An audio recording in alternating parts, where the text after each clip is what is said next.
And we are live. What's up, wrestling fans? Get ready for a speed run edition of the Two Bros Wrestle Show tonight. Wrestle Show? That's not right. It Kevin, is a who are wrestle we? show. It It is a is wrestle technically show. a wrestle show. It's a wrestle And show on a special Thursday night because we're talking WrestleDream. I think that's where you're getting hung up, Doug. hugged up? Yes, I'm getting all hugged up. We had WrestleDream over the God. weekend. We postponed our show from Sunday to give yours truly so a little more time to digest and catch up with a 5-hour pay-per-view. But Yeah. Tony and his it's a lengthy pay-per-views. one.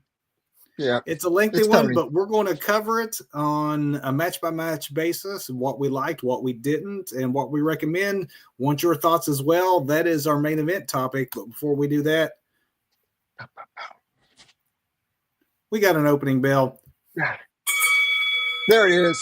There we There it go. is. Going to hit a little bit of highlights on the news. We're having another show on Sunday, so we're going to save some of the news. Sunday. Some of the pressing things, though, of all the big stories, because there's so many that we could have led with this week. But we're going to lead with one of a man who we have featured a lot lately in our news segment of late, and that is one Andrade El Idolo. After his, Poor Andrade. I mean, this news story keeps giving. Every week there's a new twist to this. Obviously, the original story, he was dismissed from WWE last month for wellness policy reasons.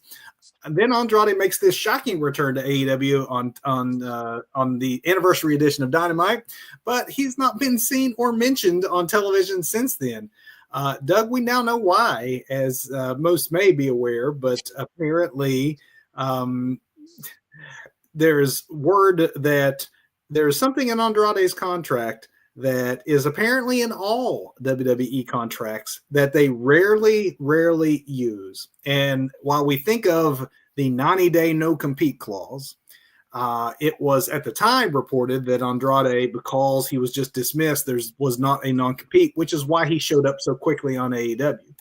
However, there's apparently a 1-year no-compete clause that WWE is apparently looking to utilize, probably just because of the fact they did not care for him showing up so quickly at Tony's organization. But the 1-year clause is apparently written into all of the contracts that they can enact if someone is dismissed with cause or they violate the terms of their contract, which in this case, they're saying Andrade did. There are many, the Wrestling Observer being one, saying that if this was to actually be fought out by AEW in court, they don't know that WWE could win it to keep people working for an entire year. They might be deemed excessive, but it is why suddenly Andrade makes the surprising return and then doesn't show up to Don Callis' birthday. Disappears. Yeah. So, interestingly enough, I saw Samantha Irving tweeting earlier this week. It may have been yesterday that, her non-compete clause has just passed the 1-year mark and she has yet another year left on it. So do they do something special for announcers who leave with their, fiance husbands? What's up with that? What in the world did Samantha do to deserve that? She ran off with Ricochet is what she did.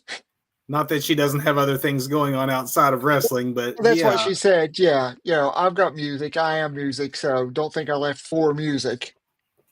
We will have to keep an eye on this. I imagine this is not the first time or the last time, rather, after many weeks of talking Andrade. Probably not our last Andrade story. Yeah. We will keep moving forward. And then if this ends up in court, we will probably end up doing a whole show about it. Yeah, because unlike the non-compete clauses, the 30 and the 90, whether you're NXT or main roster, those are actually paid, non-competes. But it sounds like Correct. Andrade's, you're out, you were dismissed, so this is not paid. You got to find another profession for the next year. For a year. Yeah. Yeah. More to come. Moving on to other big news this week, Seth Rollins was stripped of the world title after being turned on by the Vision, and then injured to the point that he had to relinquish the championship. All that played out on Raw. This series of events is not just storyline. It is a way to write Seth off of TV for a legit injury.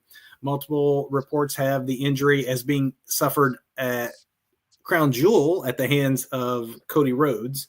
And it is a shoulder injury that is apparently significant enough that it is going to require surgery, meaning that it'll be several months before Seth Rollins can be part of WWE's plans. That has to be a wrench in everything they had going on with him as the champion, leading the division, to have to pivot like this going into Survivor Series and the holidays and all. Absolutely. I'm pretty sure it was at the hands of that coast-to-coast headbutts what had happened, but Could be, yeah. It might not be Cody. It could have been Seth injuring himself. And I, hate to have to do the injury news, but we got more. It's a similar situation, but Sol Ruca this week also took to television to vacate the NXT North American Championship. She is currently not cleared to wrestle. Her injury was to the knee. It occurred on last week's SmackDown when she and Zarya had a tag match with Alexa Bliss and Charlotte Flair for the championship. There was cell phone footage that captures Bliss, Flair, and Zarya helping Ruca to the back following the match.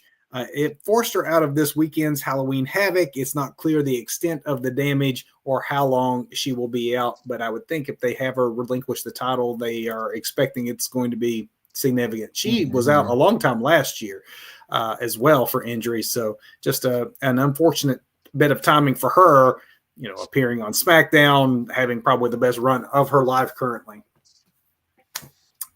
More injury news. This one's an update, Doug. Last week we talked about Kota Ibushi suffering an injury during the Collision tapings. Have you heard about the – yes.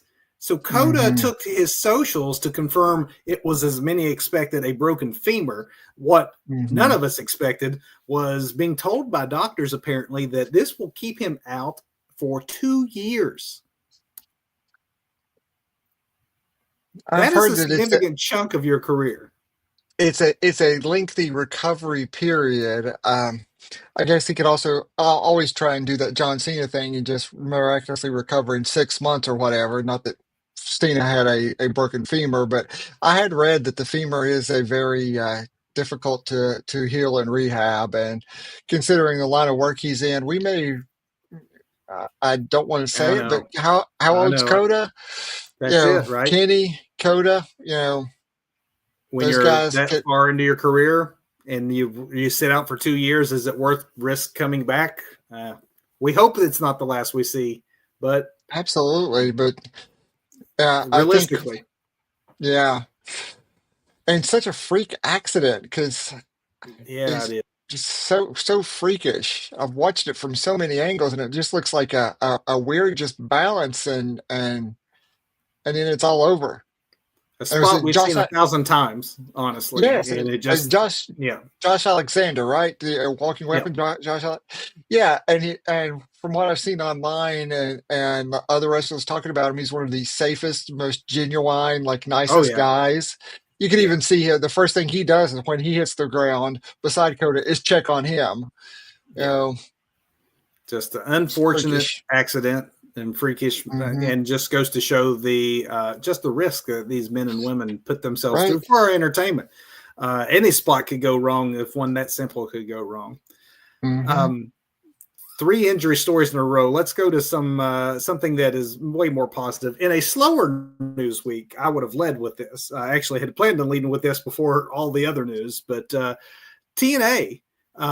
Congratulations. We don't do that enough to congratulate TNA, but the little promotion that could at last weekend's Bound for Glory event, TNA set a new North American attendance record for the company, 7,794 fans, which when you think about how long TNA's been around, they just hit their biggest crowd ever. That is, it's a testament to the relationship they have with WWE. Honestly, that's really helped boost them. But, I mean, you talk about a time being right as they're trying to negotiate media rights deals to have that kind of momentum in their product right now. Good for them. A related note, Doug, you and I have talked about this off air, but we can't talk about Bound for Glory without featuring the great One Last Time matchup between the Hardys and the Dudleys, because what we didn't know, to say the last time we were live on air, is to congratulate the Dudley boys on a career. Because at the end of this contest, the Dudleys presented their boots to the Hardys in an emotional announcement that they were retiring. Even Spike Dudley made an appearance, returning to wrestling from his day job as a financial advisor. I don't know. Maybe now he can help Devon and Bubba plan for this retirement. It's right there in the family. Hopefully he's been working with them throughout their careers, for this moment. So they're ready. Yeah. It was a nice moment, and congratulations to the Dudleys or Team 3D, depending on wherever. Truly one of the great legendary tag teams of all time. If this is really it for them, we know how wrestling retirements can be, but we're seeing a lot. We're seeing a lot more of them lately from people who've probably made enough money that they might actually stick, which used to be the problem, is that guys come back for the money. Mm-hmm. From Feel Good News, I hate to switch us back to some more bad news, man, but it's the likes of what we've been reporting a lot on lately, and that is WWE departures. Exiting TKO this time is Ridge Holland, who we had talked about not that long ago as being one of those guys that has just done just about everything. Have you been following the Ridge? Have you heard about this one? If not, this is some... I'm on the periphery of this one. I've seen some headlines, but not really delved into it. So Ridge did confirm that he will not be that his contract is not being renewed. This isn't one of the stories we've had lately where someone decides not to renew. Yeah, but next month when it expires, WWE has informed him it's not going to be renewed. This one is, a little wrinkle by the fact that Ridge is currently out with an injury. And he did say in his statement that WWE is going to cover his rehab. That part's good. But his guaranteed pay ends, which isn't ideal since, he's injured. It'll be at least 6 months before he could do any sort of work. And he has 5 kids and a family to support. Oh, wow. Yeah. He also noted, and I quote, that his career with WWE has been blighted by misfortune, unquote. But he's thankful and grateful for the opportunity and the experience. Obviously, he's not only referring to his own injury or the up and down pushes, but also his being linked forever with the injury that ended the career of Big E. And another wrinkle to this is word coming out that Ridge had voluntarily went from SmackDown to NXT, took a pay cut to do so. Oh, come on. In order to get better and to learn. The man's, I think we talked about this a few weeks ago when he was injured. Man's like mid to late 30s. So he's not like a youngster, just he is someone who at his age decided to switch professions in his sports career and is dedicated. Did he come from rugby? Yes. Yep. That's right. Rugby player. And so tough and tumble rugby player agrees to a pay cut to get better at his craft. And then he gets injured. They cut him loose. They cover his rehab, but he can't earn any money for 6-7 months in another profession, I presume, unless Tony Khan picks him up. But I don't know. Bad look, really, for TKO. I mean, not really necessary to handle the Ridge situation the way that it appears that they did. It is such I know we've talked before about the vicious business mind of Vince McMahon, but some of these TKO decisions are ruthless. Ruthless, man. The rest of the news, we have a lot of ratings news. You want to turn back in on Sunday. We got some information about Netflix numbers. We got some information about ESPN numbers that you'll also want to hear. But before we move to the main event, the last news item is a condolences to the fans and friends and family of Mo from Men on a Mission. If you remember the 90s tag team, Mo passed away this week.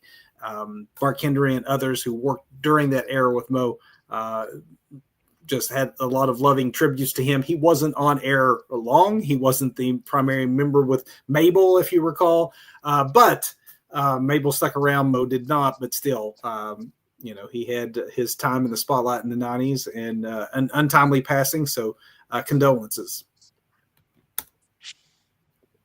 With that, Doug, we My got goodness. Let me pick up WrestleDream. let me pick up my notes here with the 47 matches we're going to go through now since it is a AEW let's see. Here we go. Wait a minute.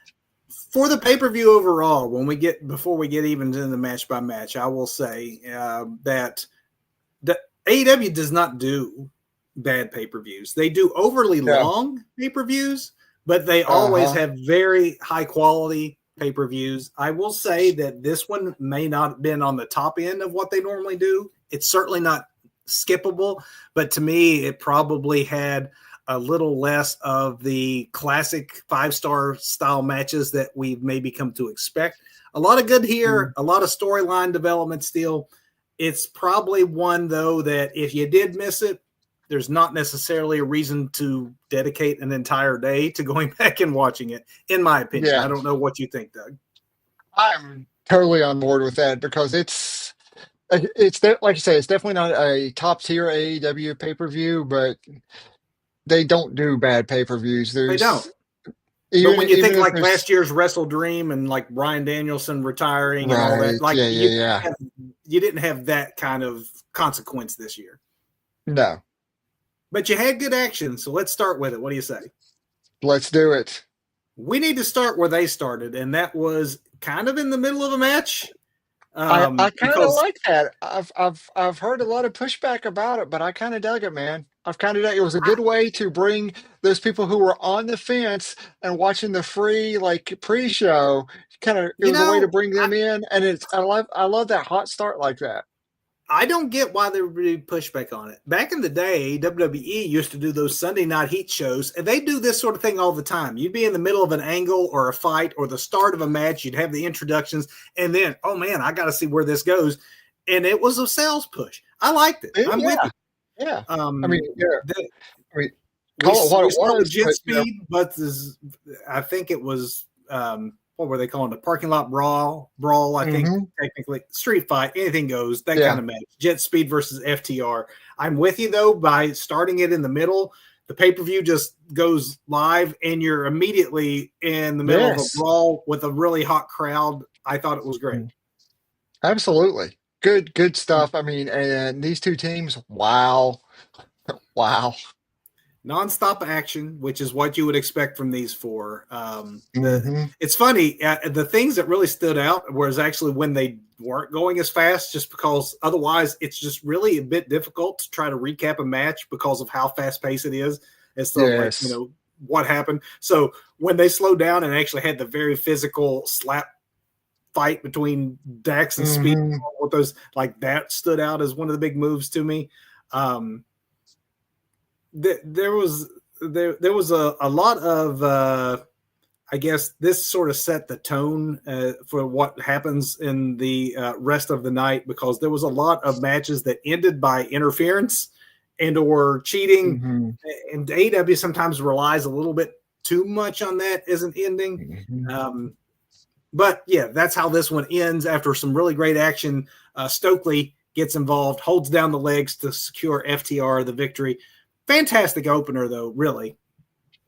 Fantastic opener, and it kind of foreshadowed the night ahead too, with an obscene amount of near falls. I've got to say, for this entire pay-per-view, there were so many, maybe too many near falls throughout the night. When you get to 58 near falls. Yeah, you can overdo just about anything, and what works really well in this first match, you do start to see some repeating formula to a hmm lesser result. Um, Yes, yeah, diminishing returns, definitely. Diminishing returns. Um, so before we go to our next match, we should probably set up what happens between matches, because it does play in. We get a interview, quick interview with Luthez's widow. um, and I'm sitting here, as many of you probably were at home, going, "What? What? Luthez's widow is Yes, alive?" Did you do the math on this one, Doug? Because I did. I I did not. So No. Luthez died 23 years ago. He died in Uh, 2002 when he was 86 years old. Charlie Thez is 78 years old today. So, or in the modern day, she is 78. Do that math. Oh, Good for you, Lou Thez, I good for guess. you, Lou. Yeah. But she would become a Okay. subplot to this match, which is why I wanted to make a point to bring it up. But yeah, I imagine that there were many Hmm. people hitting Google at the time going, wait a minute, how old is this person? Yeah, I was just confused by.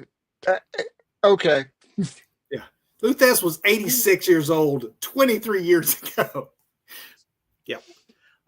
Jamie Hayter versus Tekla. Mhm. The heel, of course, again, Charlie Thez became a subplot. Heel taunts Charlie. The face makes the saves, shows respect to Mhm. the legendary wrestler's widow. I half expected Thez to strike Tekla, but that never did happen. Yes, yes, I was waiting Yeah, for I thought that, that but was going to happen. The match was is that? derailed for a little bit in my mind, Doug. There was that spot that went somewhat wrong when Hayter collapsed. And I don't think Mhm. it was a planned thing the way that they were stalling. Tekla, uh, you know, Tekla was up on Hayter's shoulders at the time. It seemed to have hurt something, or maybe Mhm. was a little unaware where she was at the time. But there was definitely some stalling, some light kicks. The ref, pushing and checking. Fortunately, Hayter was able to continue, which was great. But it did kind of slow the momentum for me for the match itself. It kind of spooked me a bit because Hader's kind of been in and out with injuries and Yeah. just disappeared for almost like years at a time, it seems like. So, I do like the innovative submissions that Tekla has. Especially that one where it's like a standing octopus looking thing, which is just great for the spider, right? But despite those good efforts and a good match overall, Hayter prevailed with a lariat finish that was a bit sudden, honestly, for me. And I don't know if that mhm. lariat suddenness was meant to come across as like, see, anything can happen at any time, or if it was maybe a quick move to the finish based on whatever was happening with Hayter. That's what I was wondering if they called an audible there and so let's go ahead and take this one home. Felt a tad off to me. I thought it was Yeah. fine, but I think that these two ladies could probably do better had it not been for what happened. Hmm. But I think this goes to that where AEW doesn't have bad pay-per-views, and this is no by no means was a bad match, but Right. I think these girls could deliver more. Again, not a bad match, but Yeah. It maybe was a either bad cut, night. it could have been cut short for injury, could have been cut short Hmm. by someone going, hey, we're going to go 6 hours, like bring it home because of the number of matches that Tony tries to squeeze in. Yeah, that is very Um, true. which brings us to our next match of the Young Bucks, uh, the poor broke Young Bucks, versus the reunited Jurassic Express for a purse of $500,000. Hmm. Doug, is it just me, or has this moved really quick? I mean, I'm still thinking of how great evil Jack Perry was, and Luchasaurus is going around his kill switch, and I'm fine for them turning those things around, but it seemed like it happened really rushed to get to this match. It happened really rushed to get to this match, and it seems like there's been these hints throughout, especially with the just the beginning vignette where Jack Perry returns. He's no longer Jungle Boy, but just Jack Perry now, resurrecting Frankenstein style, you know, Luchasaurus, and you see a little bit of that sly heel Jack Perry, shining through the character sometimes. So it's just enough to make me go, what are you up to, Jack? What's going on there? You know? Oh, I kind of hope you're right because I wasn't done yet with heel Jack Perry, to be honest. I Hmm. know he hasn't been on TV since January, which is is part of a problem. But I hope that they don't take him completely away from heel mode for too very long, because I think there's more that can be done on AEW television with that. As for Luchasaurus turning back to Luchasaurus, I'm fine for that. I think he's well, first we get like this impressive moonsault. That's an example of like what Luchasaurus can do. But sometimes I do wonder if he wouldn't get more praise for what he does as a big man if it wasn't for the gimmick. Sometimes I'm worried maybe the gimmick distracts from just how good he is as a big man in the ring. Yeah, yeah, because this was a really good match. I don't think the Bucks do Yeah, bad matches at all. Jack and Perry Luchasaurus doesn't either. are, yeah, everybody in this match very talented, very good at their jobs, and Lucha for such a big dude, man. He because I love that flippy floppy high flying nonsense anyway, and when there's a dude that big doing it, it's just even Yeah. twice as awesome. Because the big dude is the guy who's on the outside for a lot of this, you have to have the small guy take the beat down and Hmm. then do the crawl across the desert, that Yes. spot. And, that's effective tag team 101.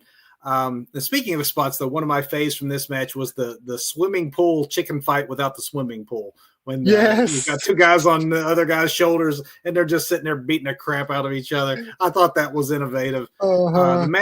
match got and deserved a "This is awesome" chant. Near the Hmm. end, we had a believable near fall for the Bucks with the EVP trigger. There was also a beautiful near fall for the Jurassic Express when they did the Escalera Doomsday combo, which just had me believing it was the end. But the real finish would come after a flurry and then a countdown to an extinction.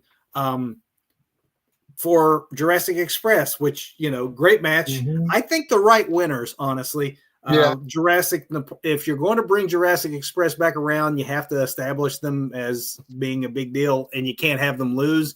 The Bucks lose nothing by losing, other than I guess still nothing. staying broke, which is a good Eh, storyline, I guess, to keep them It's a busy. good storyline, and no spoilers for me because I have not watched Dynamite yet. No But spoilers. you know, I like the hint afterwards. It almost was like a bloodline type match where the after party of the match becomes the storyline, and it's more about what is lingering there, where you have the run-ins and the Bucks teasing just a little bit of a tease there, just like Jack teases there's a little something of evil Jack in there, teasing a face turn there, think where they stop to consider going back to help out Jurassic Express when they're Yeah. getting beat down, and even Kenny comes out, and but they eventually go on back, and Yeah. so I They wonder if thought about it what they thought about it. for a second. Hmm. Um, this next match, Doug, is a 6-man match. And before we get into how the match was, the Demand versus the Hurt Syndicate, um, I wanted to make the point that I put in my notes. For me, booking wise, this is where Tony Khan should maybe learn that less is more. Um, Hmm. there's a lot of multi-person matches, a lot of tag matches on this show. Doesn't mean this was a bad match. Doesn't mean these men do not deserve a spotlight at some point in time, but you don't need to necessarily do it for everyone. And this to me Right. was definitely the come down match after that last one where, okay, now it's a tornado tag. And so, anything goes. Well, we already kind of had an anything goes match earlier. Hmm. And the match before it was essentially an anything goes match too. And after a while, it feels like repeating the formula to, as we said Yes. earlier, diminished returns. These men worked hard, but I think this is an example of the kind of match that didn't need to be on the pay-per-view. Agreed. Especially back to back against something or against the Bucks Jurassic Express. After that, you Right. have like even more, more teams. And don't get me wrong, I love a good stable, but Yep. and really, I don't think MVP shouldn't be wrestling, man. I like MVP, but I don't want to see him Especially when you're wrestle. already got 6 hours going. Do this on a Yeah. collision, even if you Yes. wanted to. Yes. The crowd did sort of check out for a bit. They woke back up when the table spots happened, and then they stayed with Hmm. it to the end. To their credit, um, Yep. that delayed suplex spot from the top rope looked nasty. That was memorable. The spot of the match, though, without question, in my mind, was Shelton Benjamin stopping Ricochet's momentum and then just turning him around, giving him a German suplex clear over the rope. Yep. That was really cool. It was fine. Again, they worked hard, It but as was mentioned, fine. Yeah. probably not necessary. Hurt Syndicate wins. Which leads us to a match that definitely was necessary, and that was the TNT Championship match. With gosh, I think a lot of wrestling fans and or journalists are really probably their favorite wrestler now. Like Kyle Fletcher has come out of nowhere in a really short period of time to prove himself the protostar character as maybe a next big thing. I mean, he just showcase after showcase, and it's a great clash of styles. Him defending that TNT Championship against Mark Briscoe, who doesn't always get the credit for just how good he is in the ring because his character work is so true. good. Mm-hmm. So true. But Kyle Fletcher, has been, I don't know. I hate to lump him in and say he's that Will Ospreay Jr., but it seems like he was kind of slotted into that position and really had to even go above and beyond to say, yeah, I'm not that. But but he is an heir, obvious heir to that throne, though. Very much so. I also love the way that despite the fact that Mark Briscoe is probably associated with wild, crazy brawling, this one started out as a technical wrestling match. They went to the mat Mm-hmm. and were doing chain wrestling, which I love. And so I love when Mm-hmm. matches start that way, and especially from people you don't necessarily expect it. Kyle Fletcher, you would expect it. Mark, Mm-hmm. meeting him on his own terms there, Yep. I thought it was great. I also loved Mark's Cactus Jack tribute. How could you not? That was fantastic. Mm-hmm. Another thing I put in my notes, Doug, I would like to call out because I don't know that we ever really have, and that is just how much Don Callis adds when he Oh, yeah. takes to the commentary table. Mm-hmm. He puts his guys over. He puts the He storylines does. over. He heals it up in a very believable fashion, and it just makes the whole presentation more complete when he gets on the mic when his men are in the Mm-hmm. ring. Really, it does. You're absolutely right. Because, I do like those commentary teams, both AEW and WWE, because they are going out of, they're just as much a part of the action and enhance it so much. But yeah, Callus on a mic, yeah. Gold. Not that this match needed extra, but this Hmm. really, it did add to it. I put in my notes how beautiful that double clothesline spot was. They showed it in slow motion, and you see both men in perfect symmetry do complete 180s as they hit one Hmm. another and collapse. It was just a work of art, that, and even more so when you see how hard it would have been to have it so well timed. The Hmm. Jay Driller spot on the apron was also a match highlight and a painful one to watch. But this one Yeah. also had a great ending sequence that I loved, and that brought Kyle out, of course, on top. I don't know, this just absolute great match between these two. I cannot say enough good things about this particular match. I hope we see it Hmm. again. Yes. I know this was the third in their series that they had one apiece, so this Right. might not be, but it's something they can go back to the well to anytime they want because these two have instant chemistry. Hmm. Um, which can maybe be said for these next two as well, because you have your women's Oh, championship match, yeah. Chris Statlander versus Timeless Tony Storm in the rematch for that championship that Tony lost to Chris last time out at pay-per-view. And just like the match before it, Doug, this was the second straight match in a row that's kind of surprisingly began with technical wrestling on the mat, Hmm. which in this instance, I mean, considering their feud, I was a little surprised they didn't just start wailing Just into go each straight other. up brawl. Yeah. So, Yeah, yeah. I gotta say, I'm glad to see Statlander finally find her place in AEW and be in this position.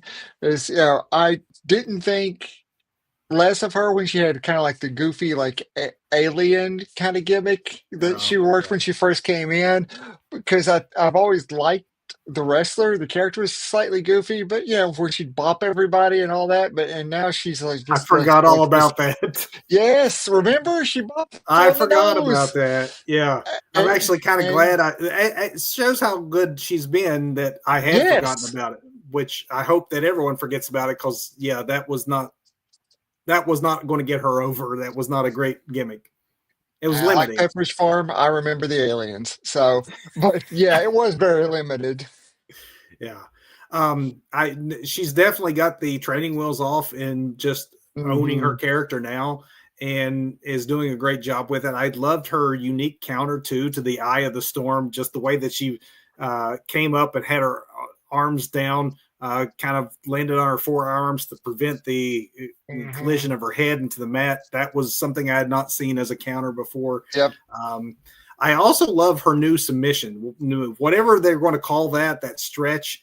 I liked how they established it early on in the match and had her try it a few times throughout, because again, that's that planting of the seed that would bear fruit Hmm. later on, because in the end, when she had the same move on, Tony wouldn't submit to it, which frustrated Statlander to the point that she eventually just gave up on the submission and brought it home with a move that was ended in a pinfall, which it keeps Tony strong, but she wouldn't Yep. give up.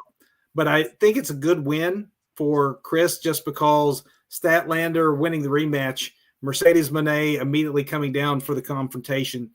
We can look at this as not only putting Chris over, but moving Chris on to a Hmm. feud and moving Storm away from the world title picture for a Yep. while. When you think about how long she's either been champion or contending for the championship, going back to the old Mariah May days, we're talking almost 2 straight years of her Hmm. at the very top. Everyone can't stay at the top all the time forever. Might be a good time for Tony to take a step back and let some of the other women fight for the world title. I don't know if you feel that way. I do, and I think that's kind of the way they're going. Because when we get into the talking about the next match, we kind of see how that starts to form there. Like Yeah. you're talking about Mercedes coming down first to interrupt and Yeah, exactly. When you think of all the moving pieces that they did there, this was not only just the right move at the end of a good match, it was just a good piece of business when you realize how Mhm. many branches are going to come off of this one Yeah, match. Because Monet did come down, and it led directly into our next match as she issued an open challenge that, because as we all know, there were not enough matches already booked on the show. So we had right. an unexpected match. Title versus title of Mercedes Monet and the person who took on the challenge, and that is one Mina Shirakawa. The match was, for the record, for both the TBS Championship and the ROH Women's Television Championship. Yep. Back and forth, really, without either gaining an advantage to begin with. I like Mina's work, particularly her sling blade from Same. the top. Her spinning splash in this match was great. I like the psychology that they established again early on, that Mina was going to target the knee, and that became a running Hmm. throughput on this one. Mercedes Moneymaker had me completely fooled that it was the end. So And it many got near the falls. so many near falls. It is what got the crowd doing a Mina chant just to try to Hmm. will her back into it. The end, though, was Monet picking up the win as well as her 11th championship. Although Hmm. we should note that since the pay per view on Saturday, she has seriously won a 12th championship up in Canada. So she is now at least 12 belts, Monet. We've been on air for about 38 minutes. She might be up to 13 at this point. It's hard to say. Who Also, knows? should be noted that with the victory, um, Shirakawa was only the interim ROH Mhm. champion, which means Monet will have to face Red Velvet when she returns to determine the true lineal champion, as they call it. I Right. really hate the way that AEW does these I interim do too. champion things. I don't I like the cannot interim stand that. champions. Just strip them Um, and run a yeah, tournament. Tony loves exactly. tournaments anyway. Come on.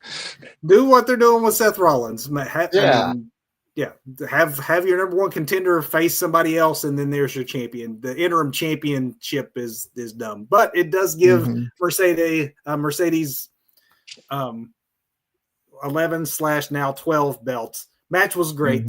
Hmm. But yeah, hate the Oh interim yeah. championship idea. Yeah. Moving on to more championship matches, we got the tag champs Brodito defending against Okada and Konosuke Takeshita. We should note that Takeshita recently won the IWGP World title, which is a huge deal. But Yeah. that fact played tremendously into this match, as obviously Okada is one of the more famous ever IWGP Hmm. champions. So it was just a way to write in tension between the two Japanese contingents.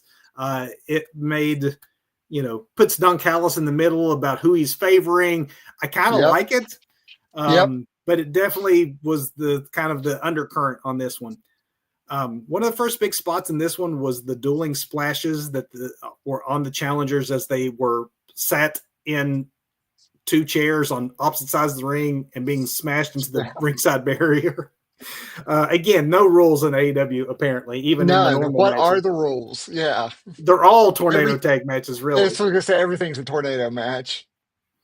Not sure, though, I approve of Brody doing the Macarena under any circumstances, character-wise. No. No. Especially during a match, because it cost them. They started to do that nonsense, which does seem out of character for Brody, and of course it would Hmm. backfire. Just made him look dumb, honestly.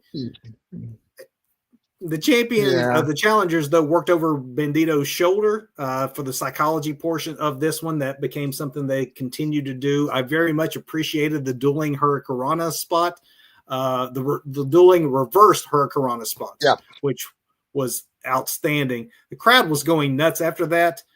You got the fight for every chance. Another high spot was Okada's spectacular mid-air interception of Bandito coming off the top and Hmm. Okada hitting him with that crisp-looking drop kick. But in the end, it was an errant or maybe not so errant Yeah. Rainmaker, Not so depending on errant. how you look at it. Because Whoopsie. Okada didn't seem very sorry about it when it happened. I'll Not just say at that. all. But Not at all. Rainmaker from Okada took out his own partner. That led to a win for Brodito. Excellent match, man. Great storyline planting for what's to come for the two alphas here in the Don Callis family. Sign me up right now for Right. Okada versus Takeshita, right? Absolutely. And isn't Brodito, or not Brodito, but Bandito a champion, a ROH champion of some sort too? Because He's a world champ.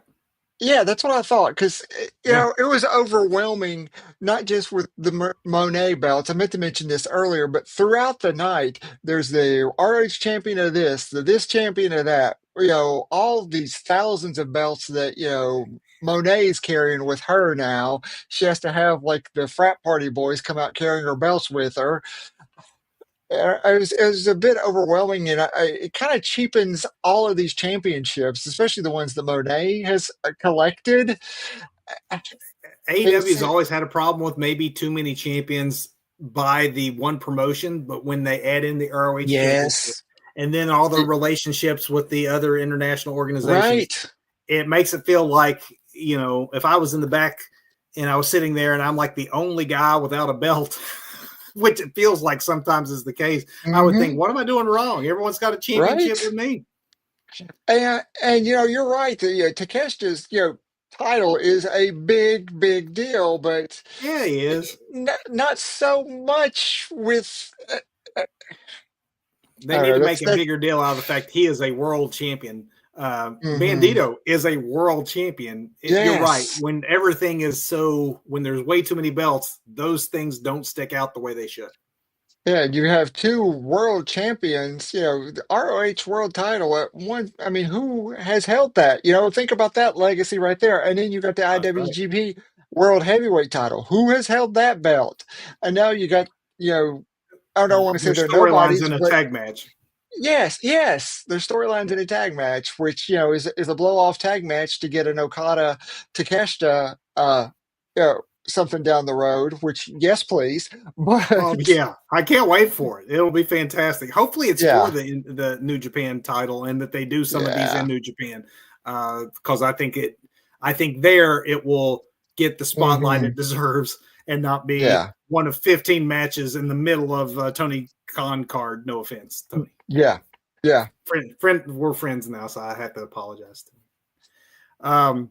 Which leads us to our world title match, which was not last, which I never like when the world title is not last. But we go into a Same. world championship match that is second to the end, and that is the Hangman Adam Page title defense against Samoa Joe. Surprisingly split crowd which I didn't expect quite as much Joe support, even though I know they're both at the start of the match anyway, technically faces. I expected Hmm. it to be way more Hangman. It was not exactly 50-50, maybe 60-40, Yeah. but it was close. Yeah, it was. Joe had his supporters there. It seems like this was just kind of rushed together. It's like, Joe's mad, and Joe remembered he was a champion, so let's do that thing. And He remembers what? his game. Oh yeah, wait, I used to have that belt. I think I want it back. I don't know. Yeah. But I'm never going to complain when Joe is in a match. So Well, early on, Hangman received a busted lip that would swell into the size of a golf ball by the time the match would end. That showed that how these guys were working stiff. Hangman whiffed on a moonsault, though, that the announcers tried to cover for. And Joe was not quite sure whether or not he should sell it because he couldn't tell how uh-huh. much of the body it got. It Yeah. didn't really get anything. It didn't derail anything. They did milk a lot of drama, I thought, out of the Joe Kokita clutch submission with Hangman managing to survive that. But it took, in the end, 3 buckshot lariats, which, is a tribute to Joe that it's going to take I 3 really did. buckshots to take you down. I really did like that it took 3 buckshots to take Joe out. And I was thinking, besides the one-winged angel, is there a more protected finisher than the Muscle Buster? I mean, because I don't think No, I don't yeah. recall the last person to kick out of a Muscle Buster. It's just like a Usually you get a one-winged muscle angel. buster and that's it. Yeah, one-winged angel, it's over. You know it's done. And if you get that move off, it is over. Same thing with the Muscle Buster. But Joe did not get the muscle He buster, at did least not. not No. before the bell rang. Right, right. Yeah. Good match between these two. Not surprising, but it's placement. You made the Hmm. point that it kind of felt rushed, but the fact you didn't have a main event as for your world title, it kind of gave Hmm. away the outcome that it was never really Yeah, going to be in question. That this wasn't going to be like the time that Joe surprised everybody and became AEW World Champion. This was a good match, but there was never really any doubt that Hangman was going to retain. yeah, That's the only knock really I absolutely. can give against it. Oh Um, yeah, because again, a great match, a ton of near falls. Because that's what we and my do. old man screaming at clouds. It's near falls and belts. Too many of both this night, but it does not take away from the pay-per-view though. Don't get me wrong, it's not a bad pay-per-view. I'm just being nitpicking and a grumpy old man right now. Well, we did get at the end the storyline, which is really what this match was about, and that was the Muscle Yes. Buster, not just the Joe, but the full ops turn with a beatdown of Hmm. Hangman. I like Hill Joe best anyway, so let's see where that Yes. goes with the entire faction. Hmm. I mean, Powerhouse Hobbs looks like he could be a heel. He's snarling half the time anyway. Right. Um, we'll we'll see if the wrestler can pull off a heel turn. I don't know. Shibata seems like pretty straight laced, but maybe the Eh, company will help him out. Shibata can just be like the silent assassin. That'll work. That will Yep. work. Which takes us to our main event, which was an I Quit match with John Moxley going against Darby Allin. In some ways, a surprising main event just because it's not for a championship. But considering the spectacle you knew it would be and the swerve at the end, which we will get to when we get to the end in a moment, it makes more sense in retrospect why they did it this way. But I guess I It would say does. that when you hear Darby Allin, a man who famously has no regard for his own well-being, and John Moxley, a man who's famously a sadist in an I Quit match, you probably know, even without watching, if you didn't watch, what all was going to happen here, because it pretty much goes as you would maybe expect it to. Kevin, I heard that today. I heard this today. I didn't hear it from Tony Khan. He didn't call me up and tell me this or anything, but I heard that Tony Khan referred to John Moxley as the modern day Harley Race. I, Hmm. I don't know where I don't see it. I do not see it. Unless his references to the fact that Harley was famously known behind the scenes as a guy you wouldn't want to mess with, a tough guy that would be able to defend the title for real if it got into a real fight. Maybe that's what he means. because Moxley's maybe. style is certainly not a very akin Yeah, to Harley Race's style. exactly. There, I don't see it. And I don't want to knock Mox because I think he has done so much for AEW. He is the in case of emergency break the Mox Yeah, glass, yep. and he's there. You know, he doesn't need to do he doesn't need to wrestle the style he wrestles, but he seems to so enjoy Enjoys. this. Uh, yeah, it, it's like I was thinking about this today when I heard the Harley Race thing. That okay, I don't see that, but thinking about Mox, because if you remember way back when Dean Ambrose was, just I don't even know if he was around the NXT area then when he had the pink hair and he was working on a thing with like Foley and I'm like yeah.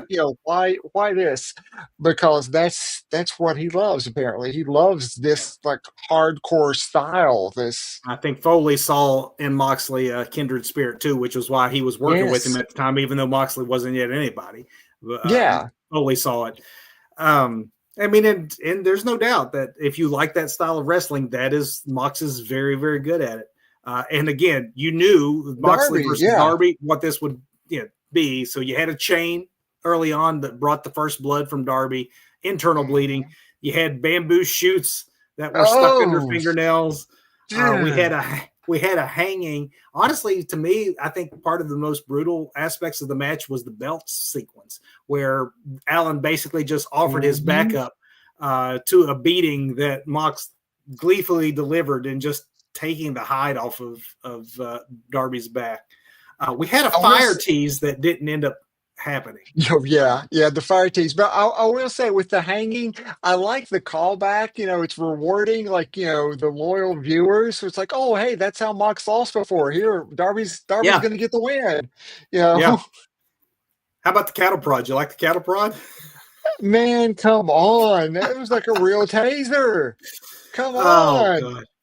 One of the more painful looking spots, though, was really, in my mind, a more traditional one, and that was and I say traditional only because we see maybe too much of this kind of thing in modern wrestling, but the neck contact that Darby got when he took that suplex to the Oh, chair, that yes. legitimately looked dangerous.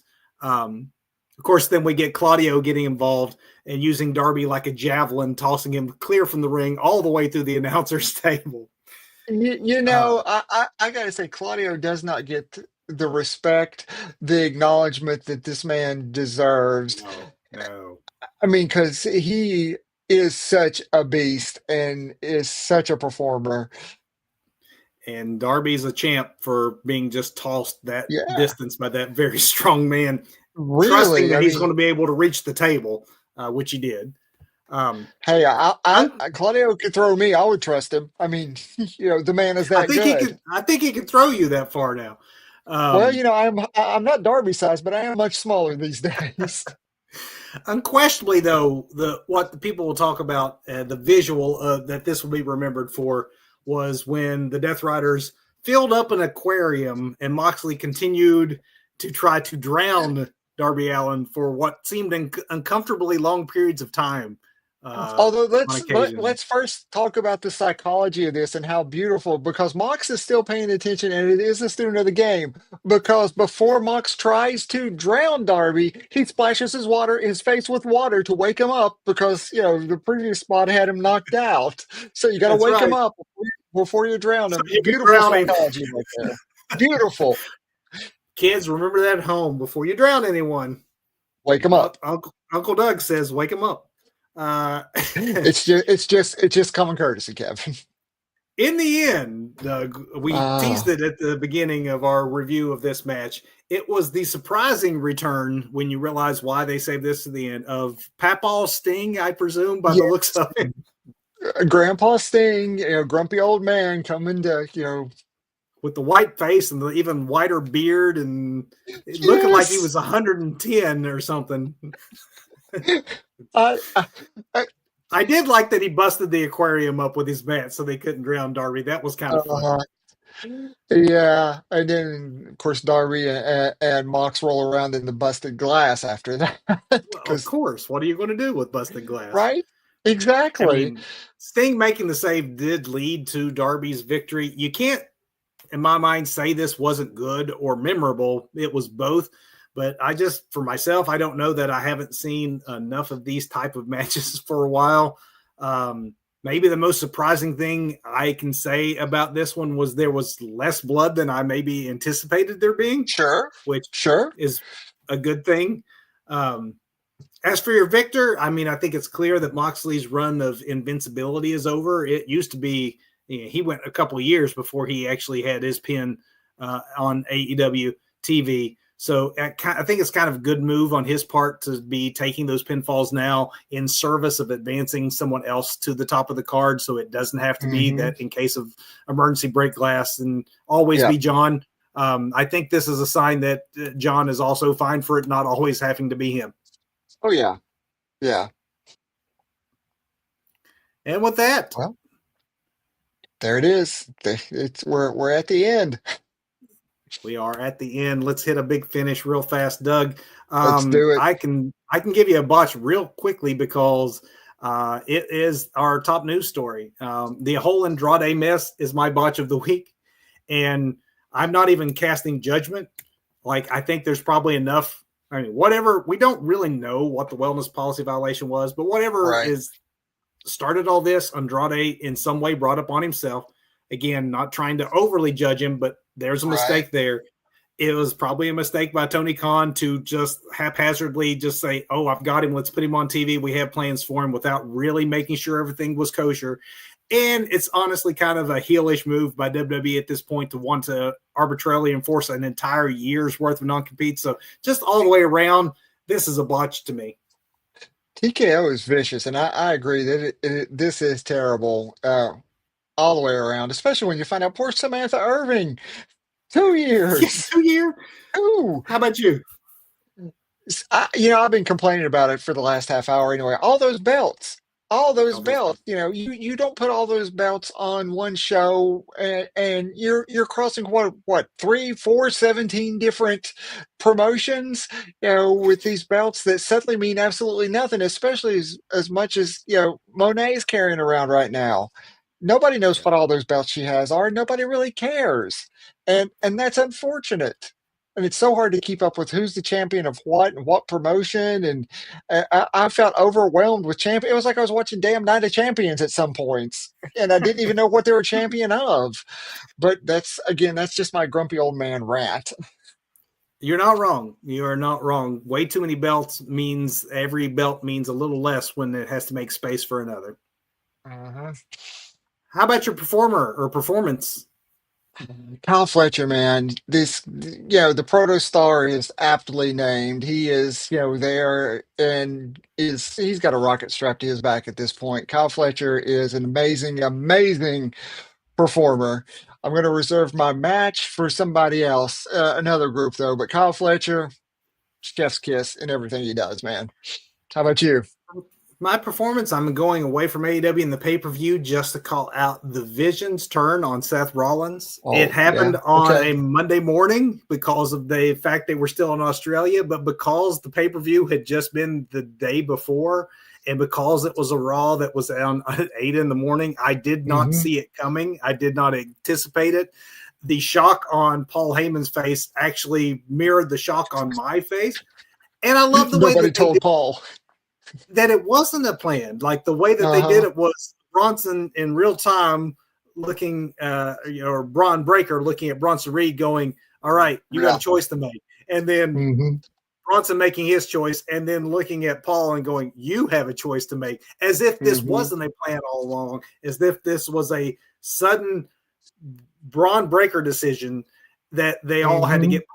Now we know since then, we know the real reason is a legit injury. They had no choice but to do it. But the way they pulled it off in a way that Paul comes out the next week and goes, this wasn't what I thought would happen when it would happen. But the only reason I decided was Seth to begin with wasn't Seth, is that this man's the future of the business. And I'm the opportunist and I'm hitching my ride to Right. him.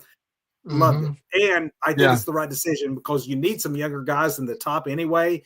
And if you're going to get behind somebody, that is the right man to get behind. Oh yeah, I've been saying it since he was in NXT. Call the kid a Steiner since he is, and just let him go. I'm cool. I've finally gotten over the name thing because at least they acknowledge that he's a Steiner.